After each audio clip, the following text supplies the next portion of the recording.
back again. So on today's table, we've got a review of the LTD Viper 400. You can see it there. Nice looking little guitar. So the Viper, if you didn't know, sorry, the camera shake there, is a part of the ESP series, and the LTD is kind of like their slightly cheaper range. It's not made in Japan, it's made in Korea.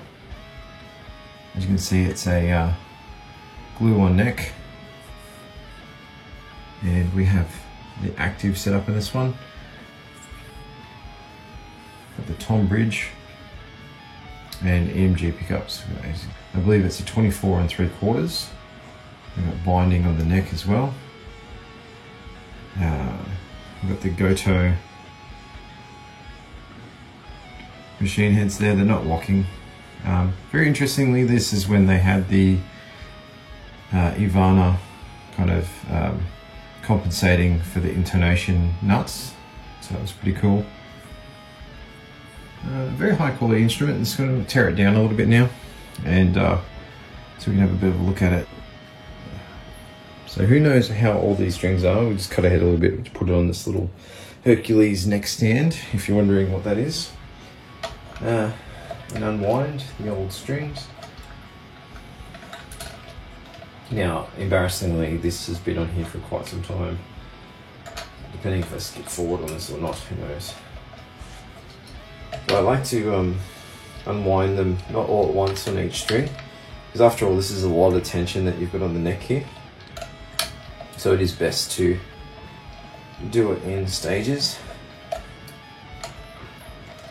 I find, and the previous job of putting these strings on was a bit sloppy by the looks of it, so I'll show you a technique that I now use, which is a tad bit more efficient. So we're just going to cut these off here.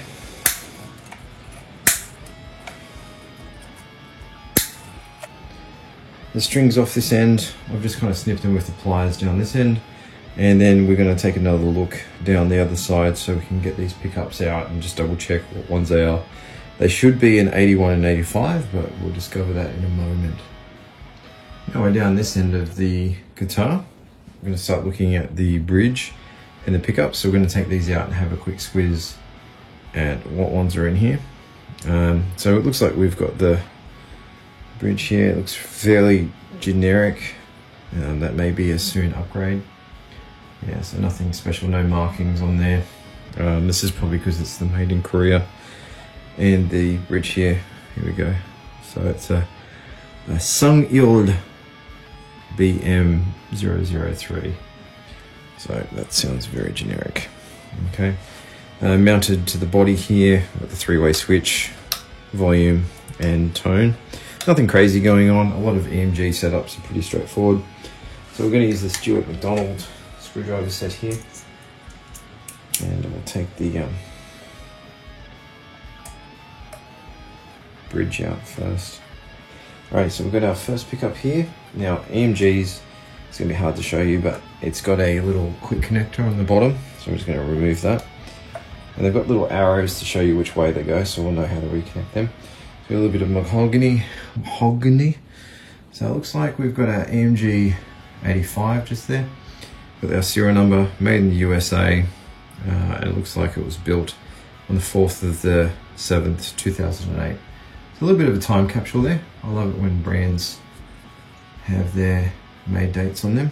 So that's our neck pickup. A lot of people do like to put them in the bridge, the 85s. It just gives them a little bit of a warmer sound. So that's one down there. Now we have the quick connect there. It's very hard to show you that because it's very taut. But once again, we've got the made in USA. It's the 4th of the 9th month, 2008. And it is the 81, which is kind of like the shredder's choice back in the 80s and 90s. They love this pickup.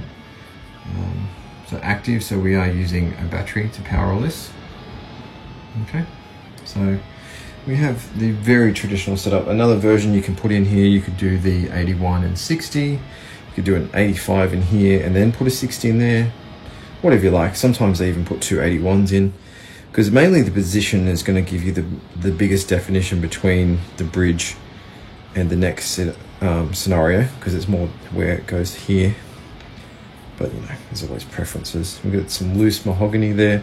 We can see the paint there and the joint throughout the body. So I would say this would have to be, you know, a 2006 to 2008 guitar. So we've got a bit of time on this when you think about it now. I'm going to flip it over and have a look at the control cavities. So when it comes to the battery side of things, let's get them over there. It's a 9-volt battery usually, and we're going to have to change that every now and again. How long do they last? How often do you play your guitar? That's the real challenge to answer that question.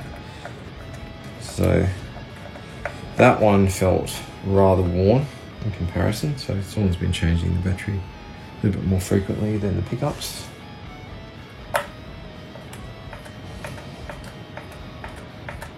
So active pickups, if you didn't know, they require a 9-volt battery in order for you to get signal.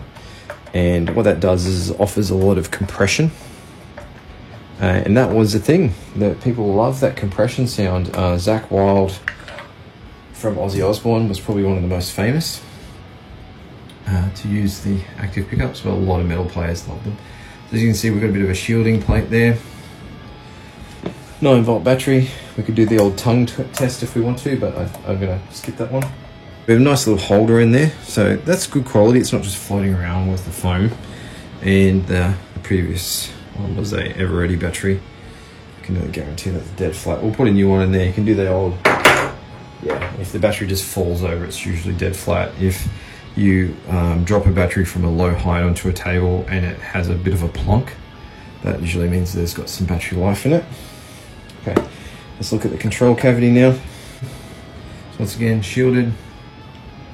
Just to reduce a little bit of the noise, which is a little bit ironic when it comes to EMGs, because they don't have a lot of noise. They're meant to be noiseless. And we've got our tone.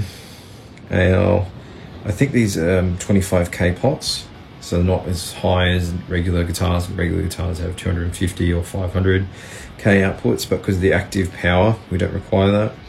And we've got a 3-way toggle switch. If I had to take a guess, it's probably going to be Switchcraft. Shielded paint, by the looks of it. And we've got our jack on the bottom there. And that's pretty much it. So we're going to skip forward. We've got a few bits of wear and tear on this guitar. It has seen a few shows and some live music, which is nice. It's got some bit of history to it. It's been in my vault for a little while now. I'm just decided to dig it out and give it some love. Share it with you guys. Yeah, guys and girls. Yeah. So that's the VP400 torn down, and we'll start with restringing it, give it some love. We'll condition the neck next. On to the next step. So sorry about the angle here, but I just need to do this so that we can show you the whole fretboard. So the first thing I'm going to do is I'm going to get some alcohol. Do not consume this, by the way. And we're going to spray this onto a cloth really quickly, just a paper towel. I'm just going to give the fretboard just a little quick wipe, and this is just to remove just oils and things off the fretboard. I will most likely do a fret level on this guitar later, and a crown. And that's just to get the so that's just finger oils that's been built up there a little bit. And so what we're doing is, in today's video, we're just going to give it a light condition with the good old Dunlop Ultimate Lemon Oil. Now I'm sure you can get just lemon oil from anywhere really, but this is just nice to know that they've got some consequence here, that they've tried it on guitars, and it's that peace of mind. And it's just like that old sponge stuff that you used to use in school when you're rubbing a texture or ink onto something. You're doing the same thing here with the fretboard. So we're just going to dab it on like so, let it sink in for a bit. And it looks like it's been a long time, sorry guitar, that it's had a bit of love. So we get that lemon oil into there. Now I don't know about you, but it's taken me a long time to actually like these type of fret markers. For ages, it was my turn off when it comes to the LTD / ESP Japanese guitars, because you just have it conditioned in your head, the Gibson way of doing it with the crown inlays or the block inlays from Fender. And I don't know, this was a little bit radical for me for ages when I was growing up. It wasn't on my heroes guitars, but I am a bit older, so currently it's probably even dated now to have these fret markers compared to what's been going currently. But that's me being honest. That was my main turn off when I was growing up from buying this brand. You get over it eventually, and then you start going, oh, that's not too bad. And that they iconically put the series on the 12th fret here, so it's the Viper 400 in there. So you can see it's just soaking up. It's gone num num num. I am thirsty. Yes. Trying to get it in there. So we're going to get a cloth now. Nothing crazy, just a microfiber cloth. I'm going to start rubbing it in to those areas that the doohickey, as the technical name of the Dunlop lemon oil, couldn't get in there. So you can see it's just loving that. Loving it.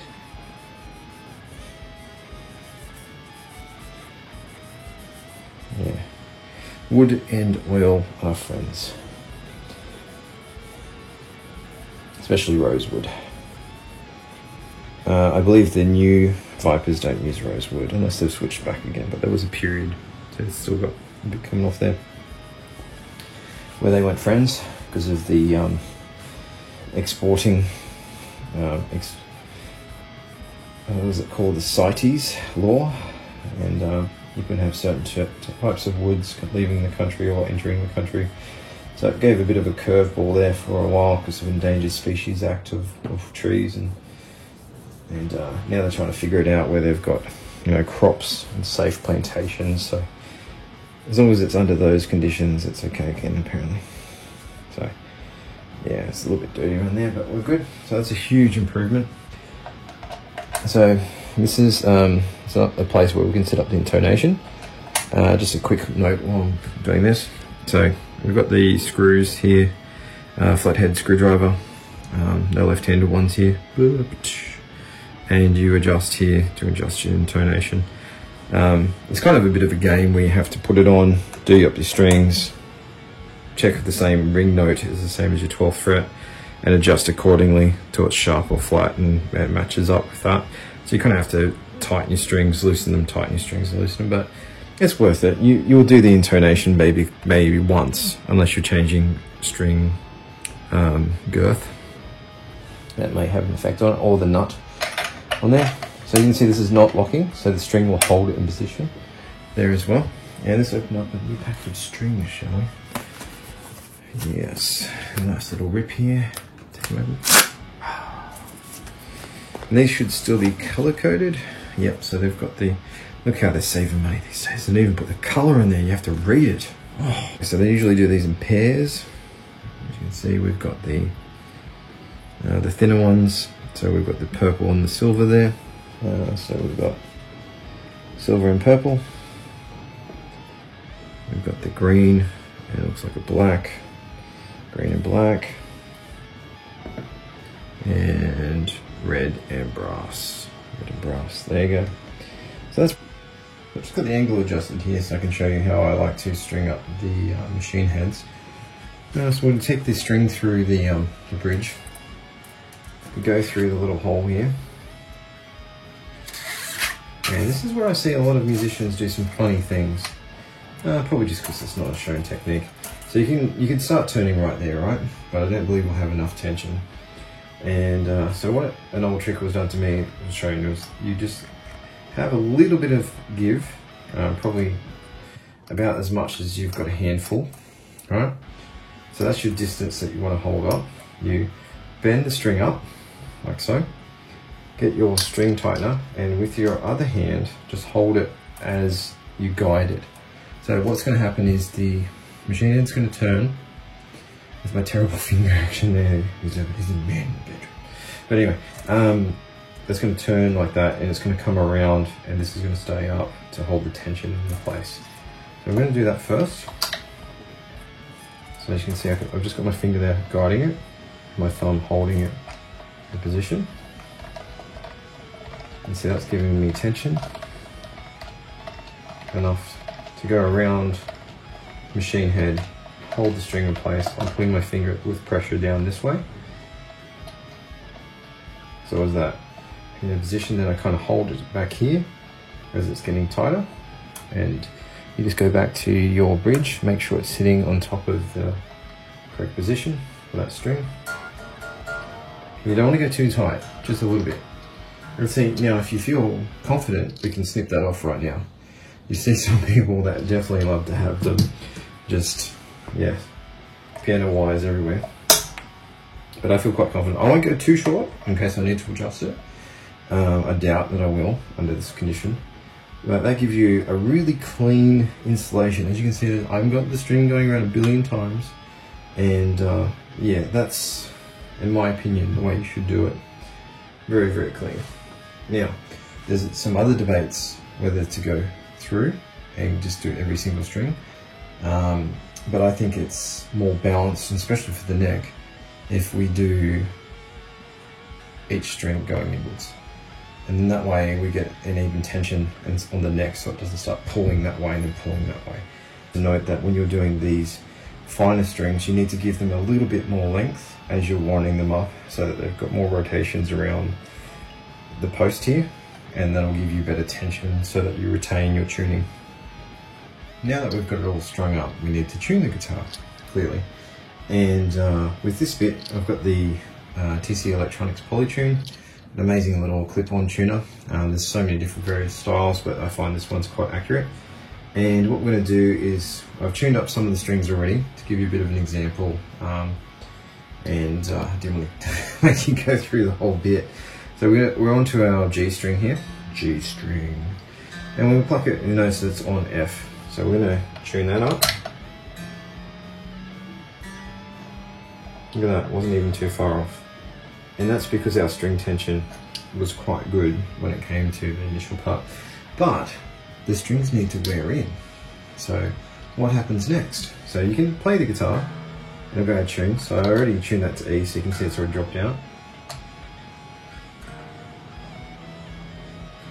You always can go a little bit sharp because it's gonna wear anyway, doesn't matter. For a little while it's just gonna drive you bonkers.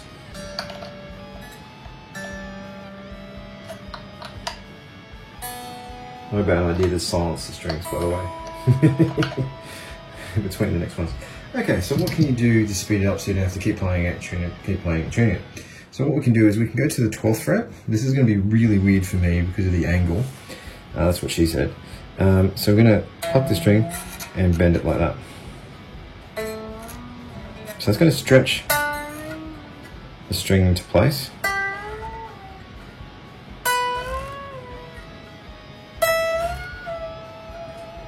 Ooh, a bit musical.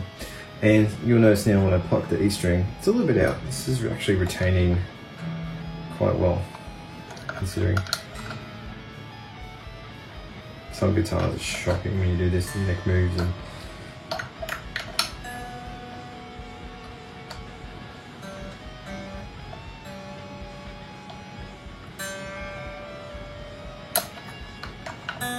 you just kind of rinse and repeat for a little while. Keep doing that 12th fret trick, where you grab the,